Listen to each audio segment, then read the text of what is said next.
আপনি কখনো কখনো নিশ্চয়ই কোনো ব্যক্তিকে এটা বলতে শুনেছেন বা আপনি নিজে বলেছেন বা ভেবে দেখেছেন যে আমি আমার নিজের জীবনে যেটা করতে চেয়েছিলাম সেটা করতে পারলাম না, যে লক্ষ্য অর্জন করতে চেয়েছিলাম সেটা অত্যন্ত কঠিন ছিল, আমি এগোতে পারলাম না, আদি ইত্যাদি। আমরা সবাই কখনো না কখনো ভাবি যে লক্ষ্য আমরা নির্ধারণ করেছি সেটা আমাদের পক্ষে অত্যন্ত কঠিন, প্রায় অসম্ভব। আমাকে বলুন, যে প্রত্যেকটা বস্তু বা সাফল্য যা কিছু আপনি কামনা করেছেন কোনোটাই কি সরল ছিল? নির্বাচনের সময় সেটা সরল ছিল না, সেই জন্যই আপনি সেই লক্ষ্যটা নির্বাচন করেছেন। কারণ সংসারের যে কোনো বস্তু বা কোনো সাফল্য যদি খুব সহজে পাওয়া যায় বা কম চেষ্টা করেই লাভ করা যায়, সেটা আমাদের ততটা সন্তুষ্ট করে না। সেই জন্য আমরা জেনে বুঝেই কঠিন লক্ষ্য নির্বাচন করি, কারণ সেই লক্ষ্য আমাদের প্রতিস্পর্ধা এবং সংঘর্ষের সম্মুখীন করে, যার সম্মুখীন হয় অগ্রসর হওয়ার পরে আমরা আরও বেশি শ্রেষ্ঠ হয়ে উঠি। সেই জন্য কিছু অসম্ভব কিনা সেই বিষয় চিন্তা করবেন না, শুধু অগ্রসর হতে থাকুন, নিজের কর্ম করুন, সেই লক্ষ্যকে প্রাপ্ত করুন, আর আমার সাথে ভালোবেসে বলুন, রাধা রাধা। মানুষ জীবনে সব সময় চিন্তা করে, ভাবতে থাকে যে তার জীবনে কতই না সমস্যা, তারপরে নিজের আশেপাশে দেখে আর ভাবে যে সবাই কত প্রসন্ন, শুধু আমার জীবনেই সমস্যা আছে। কিন্তু বিষয়টা তা নয়, শুধু প্রত্যেক ব্যক্তিরই নয়, প্রত্যেক প্রাণীরও জীবনে সমস্যা আছে। এবার মানুষ একটা পাখিকে দেখে এটাই ভাবে যে এদের জীবন কতটা সহজ, কোনো দেশেরই সীমারেখা এদের ওপর লাগু হয় না, কোথায় থাকবে সেই নিয়েও কোনো ভাবনা নেই, কত শান্তির জীবন এদের। তারপর সে একটা পিঁপড়েকে দেখে আর এটা ভাবে কি অসাধারণ, এদের তো সারা জীবনই মাটির উপরেই অতিবাহিত হয়, খাবারটাও মাটিতেই পেয়ে যায়, কি শান্তির জীবন এদের। কিন্তু যখন কোনো ঝড় আসে তখন সবার আগে সেই পাখির বাসাটাই ঝড়ে ভেঙে যায়। এই পাখি যে শাখাতেই গিয়ে বসে পড়ুক, তাদের উপর সবসময় সংকট থাকে যে ওপর থেকে কোনো বড় পাখি এসে তাদের উপর প্রহার না করে, তারা নিজেদের প্রাণ না হারায়। আর যদি কথা বলি পিঁপড়েকে নিয়ে, এদের উপর সবসময় সংকট থাকে যে কোনোভাবে বাতাস বা জল এদের ভাসিয়ে না নিয়ে যায়, কোনো প্রাণী ওকে পা দিয়ে পিষে না দেয়, এই পিঁপড়ে পিষ্ট হয়ে না মারা যায়। দেখুন, সমস্যা প্রত্যেকের জীবনে রয়েছে, আর এই সমস্যা আসতেই থাকবে। এর অর্থ এটা নয় যে এই সমস্যার সম্মুখীনই হওয়া যায় না, এর সমাধানও সম্ভব নয়। প্রত্যেক সমস্যার সমাধান অবশ্যই আছে, শুধু শান্ত মনে সেটা খুঁজে বের করতে হবে। তাহলে সেটাই করুন, প্রত্যেক সমস্যার সমাধান করতে থাকুন, যত সমাধান করবেন জীবন আনন্দময় হয়ে উঠবে। যদি সমাধান না করেন তাহলে আজীবন দুঃখই পেতে থাকবেন। আসুন আমার সাথে ভালোবেসে বলুন, রাধা রাধা। এই জীবনে আমরা কখনো না কখনো জয়ী হয়েছি, আবার কখনো পরাজয়েরও সম্মুখীন হয়েছি, কিন্তু একটা কথা বোঝা খুব প্রয়োজনীয়, যখন আমরা বিজয়ী হই তখন অবশ্যই উৎসব পালন করা উচিত, কিন্তু অহংকার করা উচিত নয়। সেখানে যখন আপনি পরাজিত হন তখন বিফল হওয়ার শোক পালন করবেন না, এই মনকে কুণ্ঠিত হতে দেবেন না, মনকে একাগ্রচিত্ত করুন, এই ইতিবাচক মনোভাব নিয়ে অগ্রসর হন। এই ইতিবাচক ভাবনা মনে জাগ্রত করার জন্য প্রথমে এটা বোঝা প্রয়োজনীয় যে ঈশ্বর ভেঙে যাওয়া বস্তুকেও সুন্দরভাবে ব্যবহার করে থাকেন। মেঘ যখন ভেঙে পড়ে তখন আমরা বর্ষাকে পাই, সেই বর্ষা যা এই ধরিত্রীকে শান্ত করে। পাথুরে জমি যখন সেটা ভগ্ন হয় তখন আমরা সমতল ধরিত্রী লাভ করি, ক্ষেত লাভ করি, যার থেকে আমরা সামগ্রী পেতে পারি। যখন একটি বীজ ভগ্ন হয় তখন তার থেকে চারা জন্ম নেয়, যেটা ভবিষ্যতে আমাদের সুস্বাদু ফল দান করে, ফুলও প্রদান করে। তাই জীবনে যদি কখনো আপনার মনে হয় যে আপনি ভেঙে পড়েছেন, তাহলে দুঃখী হওয়ার কোনো প্রয়োজন নেই। আপনাকে শুধু এটা বুঝে নিতে হবে যে ঈশ্বর শীঘ্রই আপনাকে খুব বিশেষ একটা কিছু প্রদান করতে চলেছেন। এই জীবনে ওঠা নামা, জয় পরাজয়, এই সব কিছু আসতে থাকবে, চলেও যাবে। এই সব কিছুর সম্মুখীন হয়ে অগ্রসর হন, কিন্তু মনে ইতিবাচক শক্তি নিয়ে। আসুন আমার সাথে ভালোবেসে বলুন, রাধা রাধা। অনেক সময় পথে চলতে গেলে এই ছোট ছোট কাকড় আমাদের পায়ের তলায় চাপা পড়ে যায়, কিন্তু তাও কখনো এদের অপমান করবেন না। এদের প্রারব্ধকে নিয়ে, এদের ভাগ্যকে নিয়ে, এদের আকারকে নিয়ে কখনো উপহাস করবেন না। ভাবুন, যদি কখনো ঝড় ওঠে আর এই ছোট্ট একটা কাকড় আপনার চোখে ঢুকে যায়, তাহলে কিন্তু সেটা আপনাকে অত্যন্ত কষ্ট দিতে পারে। এরকমই হয় আমাদের জীবনের প্রত্যেকটি ব্যক্তি। কখনো কাউকে অপমান করবেন না, সবসময় সবাইকে সম্মান করুন।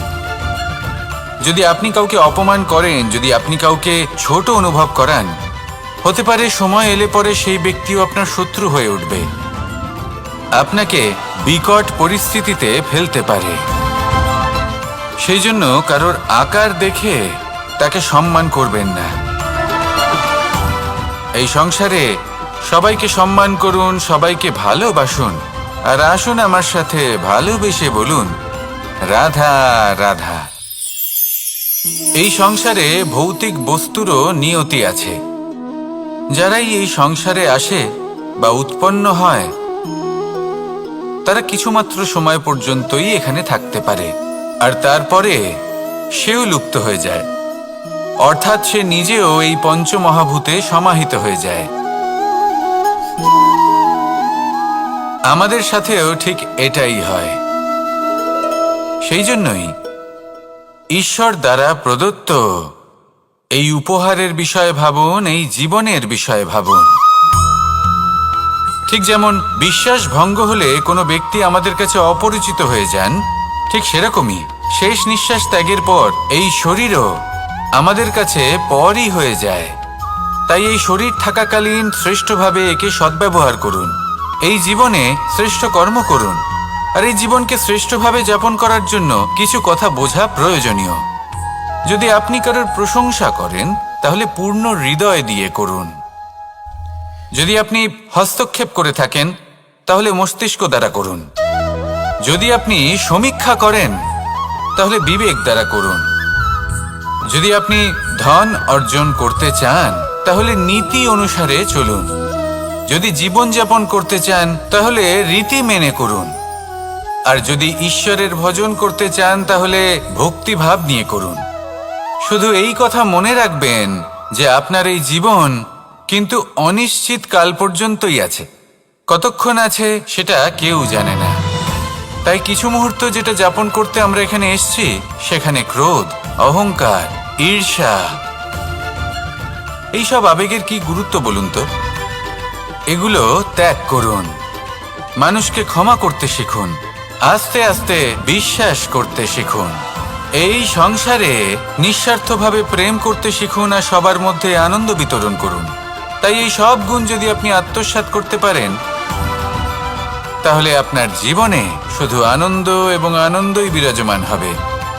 আসুন আমার সাথে ভালোবেসে বলুন, রাধা রাধা। জল, জলই পৃথিবীতে বেঁচে থাকার জন্য আবশ্যক তো বটেই, কিন্তু এই জল আমাদের একটা অত্যন্ত গুরুত্বপূর্ণ শিক্ষা প্রদান করে। কখনো এই জলকে দেখেছেন?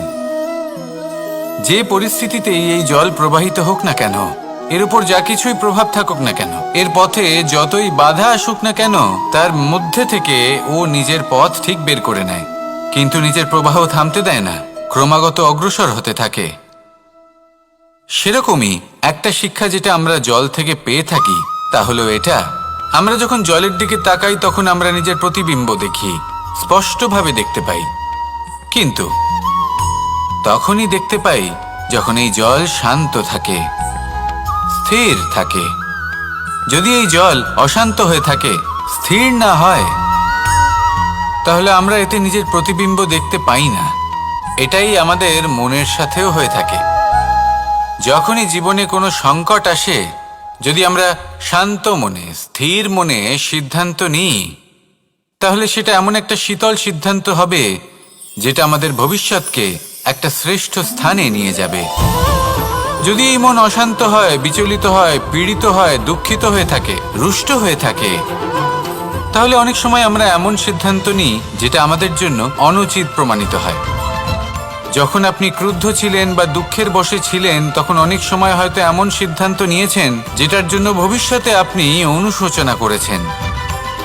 এবার দেখুন, এই আবেগগুলো থেকে আমরা পালাতে পারবো না, কিন্তু এই আবেগগুলো আপনার উপর কতটা প্রভাব ফেলবে সেটা আমরা অবশ্যই ঠিক করতে পারি। এই মনকে আমরা নিয়ন্ত্রণ করতে পারি।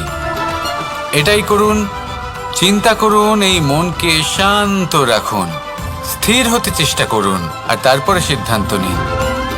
আসুন আমার সাথে ভালোবেসে বলুন, রাধা রাধা। আপনি কি কখনো নৌকা যাত্রা করেছেন? করে না থাকলেও নিশ্চয়ই দেখেছেন যে এই জল যা নিজের অন্তরে সব কিছু সমাহিত করে নিতে পারে, এই নৌকা সেই জলের ওপরেই ভেসে থাকে। নদীর স্রোত কাটিয়ে সে সামনে অগ্রসর হয়।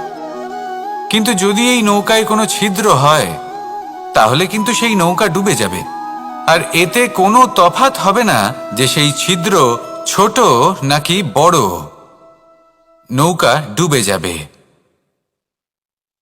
এই ছিদ্র হলো আমাদের জীবনে আমাদের অপগুণ, আমাদের দোষ, আমাদের বিকার। কখনো এটা ভাববেন না যে এই দোষ খুবই ছোট, এতে কিছুই যাবে আসবে না। না, সেই ছোট দোষ, সেই ছোট বিকার যদি সেটাকে শুধরে না নেন, তাহলে সেটা আপনাকে আপনার পতনের দিকে নিয়ে যাবে। শেষ পর্যন্ত এটা আপনার উপর নির্ভরশীল যে আপনি কি চান। আপনার জীবনের এই নৌকা এভাবেই ডুবে যেতে দেখবেন, নাকি নিজেকে শুধরে নিয়ে সেই নৌকার সেই ছিদ্রটাকে ভরিয়ে তুলতে চাইবেন? নির্বাচন আপনার। আসুন আমার সাথে ভালোবেসে বলুন, রাধা রাধা। আমরা সবাই পাথর দেখেছি, পর্বতও দেখেছি, শুকনো পাতাও দেখেছি, শ্যামল বনানীও দেখেছি। কখনো ভেবেছেন পাথরের অস্তিত্ব কিন্তু ততক্ষণ পর্যন্ত যতক্ষণ সে পর্বতের গায়ে আটকে থাকে। যখন সেই পর্বত থেকে সেই পাথর ভিন্ন হয়ে যায় ও নিজের অস্তিত্ব হারিয়ে ফেলে। আস্তে আস্তে কখনো পাথর কেটে বা কখনো পিষ্ট হয়ে সেই পাথর আস্তে আস্তে মাটিতে পরিণত হয় এবং পূর্ণরূপে নিজের অস্তিত্ব হারিয়ে ফেলে।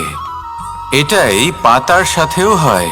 এই পাতা যতক্ষণ গাছের ডালের সাথে যুক্ত ততক্ষণ তার অস্তিত্ব থাকে। যখনই ডাল থেকে বিচ্ছিন্ন হয়, সেও নিজের অস্তিত্ব হারিয়ে ফেলে।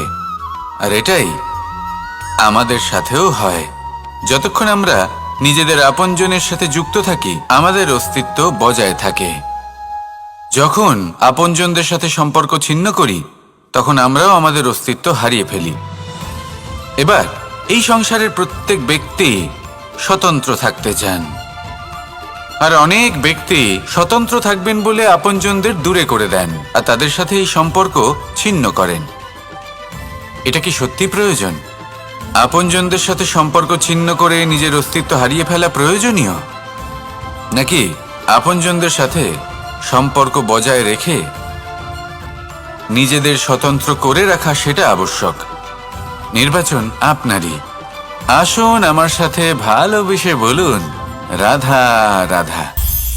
আমরা প্রত্যেকেই অবশ্যই এমন সময় দেখেছি যখন অনেকগুলো সমস্যা একসাথে আমাদের জীবনে এসে পড়ে। সমস্যা আমাদের প্রত্যেকের জীবনেই থাকে। আমরা তার সমাধান খুঁজতে চেষ্টা করি, কখনো সমাধান খুঁজে পাই, আবার কখনো যতই চেষ্টা করি না কেন কোনো সমাধান খুঁজেই পাই না। আর যখন এটা হয়, তখন মানুষ অত্যন্ত বিচলিত হয়ে পড়েন। নিজের আত্মীয় স্বজন, নিজের বন্ধু বা সংসার, এদের ওপরে এই দোষ চাপিয়ে দেন যে এদের জন্যই এই সমস্যা এসেছে। এবার যদি আমি আপনাকে কোনো পরামর্শ দিই, তাহলে এটাই বলবো যে দৃষ্টিভঙ্গি পাল্টে দেখুন। এই দৃষ্টিভঙ্গি দিয়ে দেখুন যে এই সংসারে যে সমস্যায় আসুক না কেন, তার জন্য কেউ দোষী নয়, না আপনি না অন্য কেউ। এই পুরো খেলাটাই আপনার মানসিকতা, আপনার দৃষ্টিভঙ্গির, আপনার মনের। কিভাবে বোঝাচ্ছি? যখন আমাদের মন শক্ত থাকে, তখন কঠিন থেকে কঠিনতর পরিস্থিতিও আমাদের জীবনে খুব বেশি হলে প্রতিস্পর্ধা হয়ে থেকে যায়। সেখানে যদি আমাদের মন দুর্বল থাকে, তখন অল্প কঠিন পরিস্থিতিও আমাদের কাছে খুব বড় সমস্যা হয়ে যায়, তাই না? একটা শক্ত মন কঠিন পরিস্থিতিকে প্রতিস্পর্ধা হিসেবে দেখে আর তার মধ্যেও একটা সুযোগ খুঁজে নেয়। আমাদের শুধু এটাই করতে হবে। এই সংসারে অন্য কাউকে দোষী মনে করলে আপনার সমস্যা দূর হয়ে যাবে না। সেই জন্য এই সংসারকে দোষ দেওয়ার বদলে এই সমস্যার মূলে চলে যান, সেটাকে বুঝুন, নিজের এই মনকে শক্ত করে তুলুন। যদি আপনার মন শক্তিশালী হয়, তাহলে এই সংসারে অনেক বড় বড় কঠিন থেকে কঠিনতর পরিস্থিতিও যদি আসে, আপনার জীবনে যতই বড় বড় সমস্যা আসুক না কেন, আপনার লক্ষ্য লাভে বাধা দিতে পারবে না। আসুন আমার সাথে ভালোবেসে বলুন, রাধা রাধা। কখনো এই প্রকৃতির দিকে তাকিয়ে থাকবেন। এই প্রকৃতি অনেক ধরনের শিক্ষা দেয়। কোনো একটা গাছকে দেখুন কিভাবে সে মাটি থেকে জল শুষে নেয়। সে ঝড় হোক বা হোক কড়া রোদ সব সহ্য করে এবং অবশেষে সে ফল ধারণ করে। আর সেই ফল উৎপন্ন করার পরে সে ফল কিন্তু সে নিজে গ্রহণ করে না, এই সংসারকে প্রদান করে, যাতে পশু পাখি মানুষ তারা এই ফল গ্রহণ করে শক্তিশালী হয়ে উঠতে পারে, সুস্থ থাকতে পারে। সেভাবেই নদী, সরোবর এরা নিজেরাও কিন্তু নিজেদের জল গ্রহণ করে না, মাটিকে প্রদান করে, পশু পাখিকে প্রদান করে। সূর্য নিজেও নিজের জন্য প্রজ্বলিত হয় না, সে প্রকাশ ছড়িয়ে দিতে চায় আমাদের সবার কাছে, সে আলো পৌঁছে দিতে চায়। এই প্রত্যেকের কর্মে পরমার্থ নিহিত আছে, আর সেই জন্যই এদের সকলকে পুজো করা হয়। তাই মনে রাখবেন, আপনার কাছে জীবন যাপনের অতিরিক্ত যা কিছুই আছে তা পরমার্থের জন্য। তাহলে তার সদ্ব্যবহার করুন আর আমার সাথে ভালোবেসে বলুন, রাধা রাধা। পরিবর্তন, এটা হলো সৃষ্টির অমূল্য নিয়ম।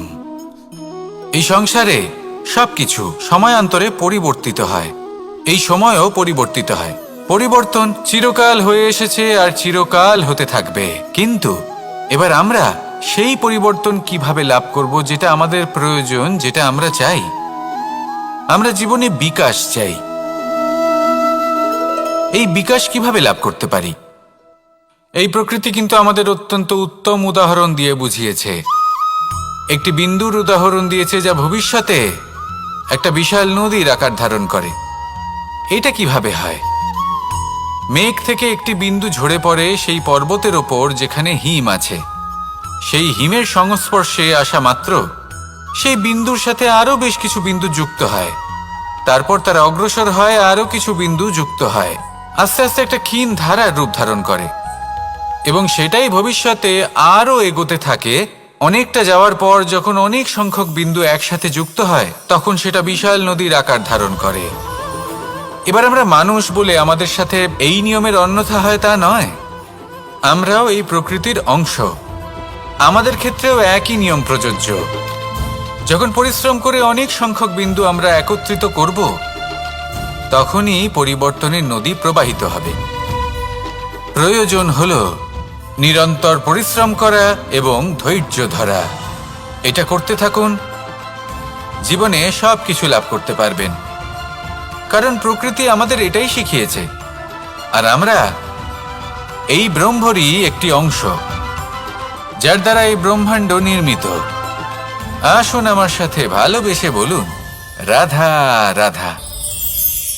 মন এবং মস্তিষ্ক, এই দুই হলো মানুষের জীবনের দুটি গুরুত্বপূর্ণ অংশ।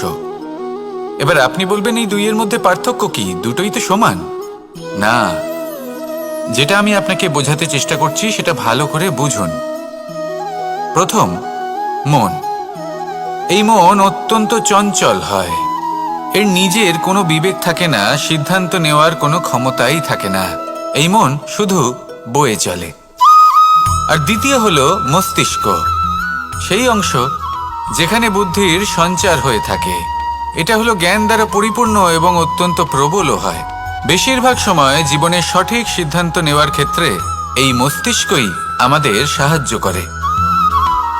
সেখানেই মন মাঝে মাঝে আমাদের উচিত সিদ্ধান্ত নেওয়ার ক্ষেত্রে বাধা দেয়, কখনো সঠিক পথ থেকে সরিয়ে দেয়, কারণ চঞ্চল প্রবৃত্তি হওয়ার কারণে এটা অস্থির হয়ে থাকে।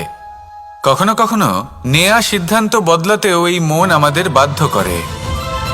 সেই জন্য আপনি যদি জীবনের পথে অগ্রসর হতে চান, তাহলে মস্তিষ্কের সিদ্ধান্তে আস্থা রাখুন, পূর্ণরূপে নিজের সঙ্গী করে তুলুন। হতে পারে তখন আপনার এই মন বিদ্রোহ করে বসল, কিন্তু দৃঢ় নিষ্ঠার সাথে মস্তিষ্কের সিদ্ধান্তে আস্থা রাখুন। আস্তে আস্তে এই মন, যাকে আপনার শত্রু বলে মনে হচ্ছিল, আস্তে আস্তে সেটাও আপনার বন্ধু হয়ে উঠবে আর আপনাকে সাহায্য করবে। আসুন আমার সাথে ভালোবেসে বলুন, রাধা রাধা। এই সংসারে প্রত্যেক ব্যক্তি নিজের সংগ্রাম করে চলেছে। প্রত্যেক ব্যক্তির নিজের লড়াই আছে, আর সেই রণভূমিতে প্রত্যেক ব্যক্তি নিজের যুদ্ধে লড়াই করছেন। আর যদি যুদ্ধের কথা বলি, সেখানে কেউ বিজয়ী হয় বা কেউ পরাজিত। আর এখানে এটা বোঝা অত্যন্ত প্রয়োজনীয় যে কোথায় পরাজয়টা হওয়া গুরুত্বপূর্ণ আর কোথায় বিজয় লাভ করাটা গুরুত্বপূর্ণ। যদি আপনার এই যুদ্ধটা আপনার আপনজনের সাথে হয়, তাহলে সেখানে পরাজিত হওয়াটাই শ্রেয়, কারণ সেখানে পরাজিত হয়ে আপনি প্রসন্নতা লাভ করবেন। কিন্তু যদি এই যুদ্ধটাই আপনার নিজের সাথে হয়, নিজের মনের সাথে, নিজের মানসিকতার সাথে হয়, তাহলে এতে আপনাকে জয়ী হতে হবে। এই সংসারের যে কোনো যুদ্ধ হোক না কেন, সেটা রণভূমির পূর্বে এই মনের মাঝে লড়তে হয়। এবার যদি এই মন আপনার উপরে বিজয় লাভ করে, তাহলে রণভূমিতে আপনি পরাজিত হবেন। কিন্তু যদি আপনি এই মনের উপর বিজয় লাভ করতে পারেন, তাহলে এই সমগ্র সংসারে এমন কোনো স্থান নেই, এমন কোনো রণভূমি নেই যেখানে আপনি জয়লাভ করতে পারবেন না। আসুন আমার সাথে ভালোবেসে বলুন, রাধা রাধা। এই যে সূচ দেখছেন, এর স্বভাব হলো গেঁথে যাওয়া। আর যদি এটা গেঁথে যায়, তাহলে এটা যন্ত্রণা দেবে। আর এটা হলো সুতো। যদি এই সুতোটা কোনো ঘুড়ির সাথে বেঁধে দেওয়া হয় এবং এই ঘুড়িটা ওড়ানো হয়, তাহলে অন্য কোনো ঘুড়ির সুতো কাটতে এটা সাহায্য করতে পারে। কিন্তু যদি সূচ আর সুতো এই দুইকে একসাথে জুড়ে দেওয়া হয়, তাহলে এটা বস্ত্র নির্মাণ করতে পারে, কোনো জিনিস জুড়তে কাজে লাগতে পারে। এটাই হলো সংগঠনের শক্তি। যদি আপনি একত্রিত হতে পারেন আর একটি দিশায় অগ্রসর হন, তাহলে নেতিবাচক শক্তিও ইতিবাচক শক্তির রূপ ধারণ করতে পারে। এই সংসারে প্রত্যেক দিন নতুন কিছু সৃজন হচ্ছে। কিছু মানুষ একত্রিত হন, কিছু নতুন নির্মাণ করেন। কিন্তু এই ক্ষেত্রে এটা বোঝা প্রয়োজন যে আমরা কেমন সঙ্গ লাভ করছি, কার সাথে আছি। যদি আপনি সুতো হন আর ঘুড়ির সাথে যুক্ত হন, তাহলে হয় অন্য ঘুড়ি কাটবেন বা অন্য কোনো ঘুড়ি আপনাকে কাটবে। কিন্তু যদি আপনি সুতো হন আর সূচের সাথে যুক্ত হয়ে যান, তাহলে আপনি নির্মাণ করতে পারবেন, জোড়ার কাজ করতে পারবেন, শ্রেষ্ঠ কর্ম করবেন। এই কথা মনে রাখুন আর আমার সাথে ভালোবেসে বলুন, রাধা রাধা। কর্ম কে করলেন আর কে নিজের প্রাণ হারালেন? রেশমের কীট। আর লাভবান কে হলেন? মনুষ্য জাতি। এর দ্বারা আমরা কি শিক্ষা পেলাম? যে এই সংসারে আমরা যে কর্মই করি, সৎকর্ম করি বা অপকর্ম করি, তার থেকে লাভবান যে কেউ হতে পারেন। আমাদের বন্ধু হোক, পরিবার পরিজন হোক বা সংসারের যে কোনো ব্যক্তি হোক, যে কেউ লাভবান হতে পারেন, কিন্তু সেই কর্মের ফল কিন্তু আমাদেরই ভোগ করতে হয়। যদি আপনি সৎকর্ম করেন, তাহলে তার শুভ ফল আপনিই পাবেন। তার থেকে লাভবান হয়তো এই সংসারে যে কেউ হতে পারেন। সেরকমই যদি আপনি অপকর্ম করে থাকেন, তার থেকে সংসারের যে কোনো ব্যক্তি যতই লাভবান হোক না কেন, তার থেকে ক্ষতি আপনাকেই ভোগ করতে হবে। তাহলে আপনি কি সুফল চান নাকি ক্ষতিগ্রস্ত হতে চান, সেটা নির্ভর করছে আপনার কর্মের উপর। তাহলে ভেবেচিন্তে কর্ম করুন আর আমার সাথে ভালোবেসে বলুন, রাধা রাধা। প্রতিষ্ঠা এবং চরিত্র মানুষের জীবনের দুটি গুরুত্বপূর্ণ অংশ। যখন মানুষ ধন অর্জন করে, ঐশ্বর্য লাভ করে, জীবনযাপনের সামগ্রী ক্রয় করতে পারে, তখন সে প্রতিষ্ঠিত হয়। আর এই চরিত্র, সেটা হলো মানুষের শ্রেষ্ঠ স্বভাব আর তার সৎকর্ম, এইসবের ফল। মানুষ এই প্রতিষ্ঠাকেই নিজের জীবনের অস্তিত্ব বলে মনে করে ফেলেন, আর সেটা অর্জন করার জন্য সবকিছু করতে প্রস্তুত হয়ে যান, এমনকি নিজের চরিত্রকেও বাজি রাখতে প্রস্তুত হয়ে যান। কারণ মানুষ একটা কথা জানেন না, যে যদি প্রতিষ্ঠা নাশ হয়ে যায় তাহলে তার দ্বারা কিন্তু জীবন নাশ হয় না। আবার পরিশ্রম করে, নিরন্তর প্রয়াস করে প্রতিষ্ঠা আবার অর্জন করা সম্ভব। কিন্তু একবার যদি আপনার চরিত্র নাশ হয়ে যায়, তাহলে আপনার জীবন পূর্ণরূপে নষ্ট হয়ে যাবে, এই কথাটা নিশ্চিত। আর আবার এই চরিত্র নির্মাণ করা সম্ভব নয়। মানুষের জীবনের আসল অস্তিত্ব হলো তার চরিত্র। যদি কোনো ব্যক্তির চরিত্র অত্যন্ত শ্রেষ্ঠ মানের হয়, তাহলে সে এই সংসারের সব কিছু লাভ করতে পারবে যেগুলো তার প্রয়োজন। হতে পারে সে যাবতীয় ভৌতিক সামগ্রী সেই মাত্রায় হয়তো সে নাও পেতে পারে যতটা আমরা কামনা করছি, কিন্তু তার জীবন এবং তার অন্তর্মন সুখ এবং আনন্দ দ্বারা পরিপূর্ণ হয়ে থাকবে, এই কথাটা নিশ্চিত। সেই জায়গায় এমন অনেক ব্যক্তি যারা প্রতিষ্ঠিত, তারাও কিন্তু অন্তর্মন এবং জীবনের এই সুখ লাভ করতে পারেন না। এবার আপনি কি অর্জন করতে চান সেটা আপনাকে বুঝতে হবে। আসুন আমার সাথে ভালোবেসে বলুন, রাধা রাধা। কুরুক্ষেত্রের রণভূমিতে আপনজনদের নিজের বিরুদ্ধে দেখে তাদের মৃত্যুর বিষয়ে ভেবে অর্জুনের মন বিচলিত হয়ে পড়েছিল। এই সম্পর্কের চক্রব্যূহতে জড়িয়ে পড়ে অর্জুনের জ্ঞান নাশ হয়েছিল। তখন আমি অর্জুনকে কিছু কথা বলেছিলাম, যেই কথাগুলো আপনাদেরও জানাটা প্রয়োজনীয়। আমাকে বলুন, এই সংসারে আপনি এমন কি নিয়ে এসেছিলেন, আর এই সংসারে আপনি কি ফেলে যাবেন? এই সংসার, এই জগৎ, এইসব বস্তু যা আপনার খুব প্রিয়, সবকিছু তা না জন্মের পূর্বে আপনার ছিল, আর না মৃত্যুর পর আপনার থাকবে।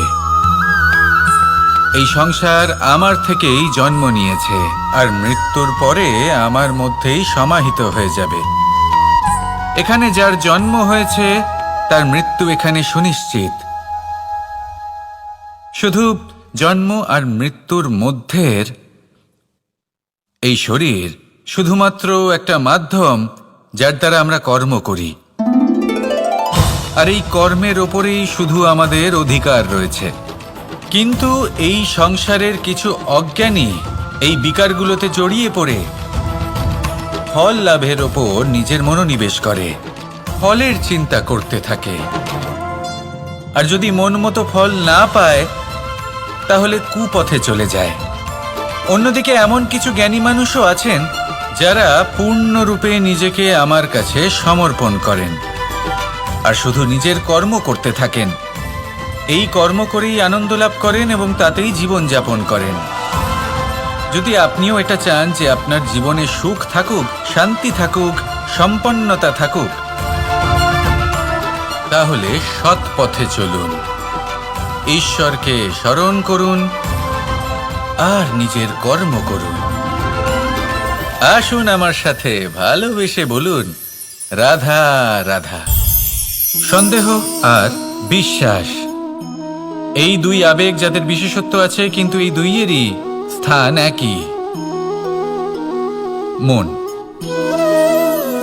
বিশ্বাস আর সন্দেহ, এই দুটোই কখনো আমাদের দুঃখের কারণ হয়ে দাঁড়ায়, বিশেষ করে তখন যখন আমরা কোনো ব্যক্তির চরিত্রের আকলন উচিতভাবে করতেই পারি না। আর তাছাড়া এই কাজটা সহজ নয়। আমরা কখনো কখনো কোনো অনুচিত ব্যক্তিকে উচিত বলে ভেবে বসি, তার উপর বিশ্বাস করে ফেলি, আর ফলস্বরূপ সেই ব্যক্তি আমাদের বিশ্বাস ভঙ্গ করে বসেন, আর আমাদের দুঃখের সম্মুখীন হতে হয়। ঠিক সেইভাবেই কখনো কখনো আমরা এমন কোনো ব্যক্তির উপর সন্দেহ করি যে হয়তো পূর্ণরূপে পূর্ণ নিষ্ঠা ভরে আমাদের মঙ্গল কামনাই করেছেন। এমন একজন ব্যক্তি যে সত্যি বিশ্বাসের পাত্র, আর যখন সেই ব্যক্তি এটা জানতে পারেন যে আমরা তাকে নিয়ে সন্দেহ করেছি, খুবই স্বাভাবিক তিনি দুঃখী হয়ে যান। এমন কোনো ব্যক্তিকে দুঃখ দিলে আমাদের মনও দুঃখী হয়ে যায়। তখন আমরা এটা ভাবি যে এই সংসারে আমরা কার উপর আস্থা রাখব আর কাকেই বা সন্দেহ করব। এর উত্তর হলো সময়। এই সংসারে কোনো ব্যক্তির চরিত্র যাচাই করা সবথেকে কঠিন কাজ। সেটা সময় নিয়ে করুন। কোনো ব্যক্তিকে যদি আপনি বুঝতে চান, তাকে পরখ করে দেখতে চান, তাহলে তার সাথে যতটা সম্ভব সময় অতিবাহিত করুন। এই সময় আপনার সামনে সেই ব্যক্তির এমন কিছু দিক তুলে ধরবে যার কোনোভাবে আপনি দেখতে পাবেন না। তারপর কি, সময়ের সাথে আপনি জানতে পেরে যাবেন যে এই ব্যক্তি, তার উপর বিশ্বাস করা উচিত নাকি অনুচিত। শুধু এভাবেই যাচাই করুন আর আমার সাথে ভালোবেসে বলুন, রাধা রাধা। গোবর্ধন পর্বতের সাথে আমার সম্পর্ক কেমন আপনারা জানেন।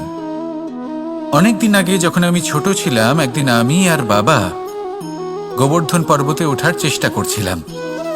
আমি ক্লান্ত হয়ে পড়লাম, আর আমি বাবাকে বললাম যে বাবা, আমাকে আর কতটা উপরে উঠতে হবে, আর ক পা যেতে হবে, আর কত উঁচুতে উঠতে হবে, আর কত সময় লাগবে। তখন বাবা হাসলেন। উনি আমার কাঁধে হাত রাখলেন আর আমাকে বললেন যে এটা আন্দাজ করতে যেও না যে আর কত সময় লাগবে, এটা মাপতে যেও না যে আর ক পা সামনে এগোতে হবে। শুধু এই যাত্রাপথের আনন্দ উপভোগ করো আর সামনে এগোতে থাকো। যদি এটা করতে পারো তবেই নিজের লক্ষ্য লাভ করতে পারবে। এটা কিন্তু আমাদের জীবনের সাথেও ঘটে। আমরা চিন্তিত হয়ে পড়ি যে এখনো আর কতটা সামনে এগোতে হবে, আর কতটা চেষ্টা করতে হবে, কতটা পরিশ্রম করতে হবে, আর কত সময় লাগবে নিজের লক্ষ্যে পৌঁছতে। এই চিন্তা ত্যাগ করুন, নিজের দৃষ্টিভঙ্গি পাল্টান, আর এটা ভাবুন যে আরো কত শ্রেষ্ঠ কর্ম করতে পারি সামনে এগোনোর জন্য, আর কত তীব্র গতিতে আমি সামনে এগোতে পারবো। সামনে অগ্রসর হওয়ার এই যে যাত্রা বড়ই সুন্দর, এটার আনন্দ উপভোগ করুন। বাবার এই শিক্ষার কারণে আমি গোবর্ধন পর্বত হাতে তুলতে পেরেছি। দিনের শেষে এটা আপনার উপর নির্ভর করছে যে নিজের পর্বতরূপী লক্ষ্যকে আপনি নিজের হাতের মুঠোয় ধরে রাখতে পারবেন নাকি নয়। আসুন আমার সাথে ভালোবেসে বলুন, রাধা রাধা। এই সংসারে প্রত্যেকটি ব্যক্তির নিজস্ব বিশেষত্ব আছে, আর এই বিশেষত্ব কারোর কাছে শক্তির সমান, কারোর কাছে দুর্বলতা। তা সে মানুষই হোক বা পশু পাখিই হোক না কেন। যেমন মাছ নিজের সমগ্র জীবন জলের মধ্যেই যাপন করতে পারে, কিন্তু সে বনের মধ্যে ছুটতে পারবে না। সেখানে সিংহকে বনের রাজা বলা হয়, কিন্তু সে তার আধিপত্য জলে স্থাপন করতে পারবে না। যদি এই সিংহ মাছকে এই প্রতিস্পর্ধা জানায় যে তুমি বনের মধ্যে এসে আমার সম্মুখীন হও, তাহলে সেটা অনুচিত হবে। সেটা মাছের দুর্বলতা নিয়ে উপহাস করার মতোই হবে। এবার সংসার এটা দেখে যিনি দুর্বল তার পরিস্থিতি দেখেও হাসবে, আর আপনার মূর্খামি দেখেও উপহাসই করবে। সেই জন্য নিজের জীবনে সব সময় যদি নিজের তুলনা করতে হয়, তাহলে সেই ব্যক্তির সাথে করুন যে বল, স্থান এবং ধন এই তিন দিকে আপনার সমতুল্য, কারণ সেক্ষেত্রে দুজনেই উচিত শিক্ষা লাভ করবেন। যদি এমন কোনো ব্যক্তি থাকেন যিনি আপনার থেকে শক্তিশালী, কিন্তু তিনি আপনাকে দুঃখ দেওয়ার চেষ্টা করছেন, তাহলে এটা জেনে রাখবেন যে মানুষ কিন্তু সেই গাছেই পাথর ছুঁড়ে মারে যার ফল অত্যন্ত সুমধুর হয়ে থাকে। আর যদি আপনি বেশি শক্তিশালী হন, তাহলে অহংকার করবেন না। এটা মনে রাখবেন, অনেক বড় বড় পাথরও জলে ডুবে গিয়ে নিজের অস্তিত্ব হারিয়ে ফেলে। নিজের নিজের শক্তি সম্পর্কে সচেতন হন, সবাইকে ভালোবাসুন, সবাইকে সাহায্য করুন আর আমার সাথে ভালোবেসে বলুন রাধা।